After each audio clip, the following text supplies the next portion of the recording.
నన్నంట ముందుగా తన కోసం నిర్ణయించుకున్నాడంట.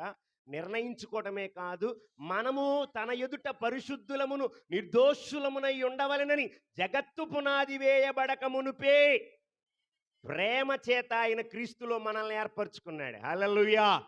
ఎందుకు క్రైస్తవుడు బాధ్యత ఎంత గొప్పదంటే, క్రైస్తవుడుగా నువ్వు నేను భాగ్యవంతులం. ఎందుకంటే ఆయన నిన్ను నన్ను జగత్తు పునాది వేయబడక మునిపే మనల్ని ఆయనలో ఎన్నుకున్నాడంట, ఏర్పరచుకున్నాడంట.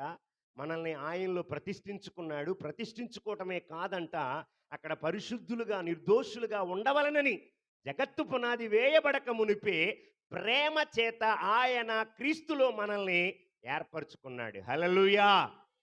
ఎంత గొప్ప బాధ్యత అండి ఇది. జగత్తు పునాది వేయబడక మునిపే మనం ఆయన బిడ్డలుగా, ఆయన ప్రజలుగా, ఆయన సొత్తైన జనాంగంగా ఉండాలని దేవుని అనాది ప్రణాళికలో భాగమే ఇవాళ నువ్వు నేను కూడా క్రైస్తవులు అవటం కారణం. హల్లెలూయా. నువ్వు అనుకోవచ్చు, అరే ఏంటండి క్రైస్తవుడు అయినంత మాత్రాన ఏముంది లాభం, క్రైస్తవుడిని అయ్యాను ఏంటి నాకు వచ్చింది లాభం అని అనుకుంటున్నావేమో. నువ్వు క్రీస్తులో ప్రతిష్ఠించబడ్డావు. ఆమేన్. నువ్వు ఆయన ప్రణాళికలో ఉన్నావు. ఆయన నిన్ను జగత్తు పునాది వేయబడక మునిపే నిన్ను ఆయనలో ఎన్నుకున్నాడు, ఏర్పరచుకున్నాడు. పరిశుద్ధంగా, నిర్దోషంగా, నిష్కళంకంగా ఆయన సొత్తైన ప్రజగా నువ్వు జీవించాలని ఆయన అనాది ప్రణాళిక ఇవాళ మన జీవితంలో నెరవేర్చబడింది. ఆమేన్. నమ్మిన వాళ్ళు దేవునికి స్తోత్రం చెప్పాలి.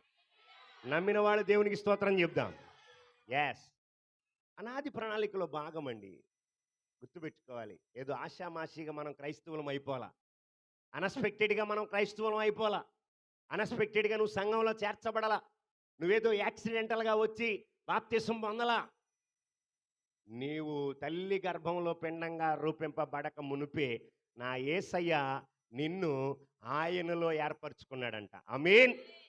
ఎంత గొప్ప బాధ్యత అండి. ఎంత గొప్ప ధన్యత. అది గుర్తుపెట్టుకోవాలి.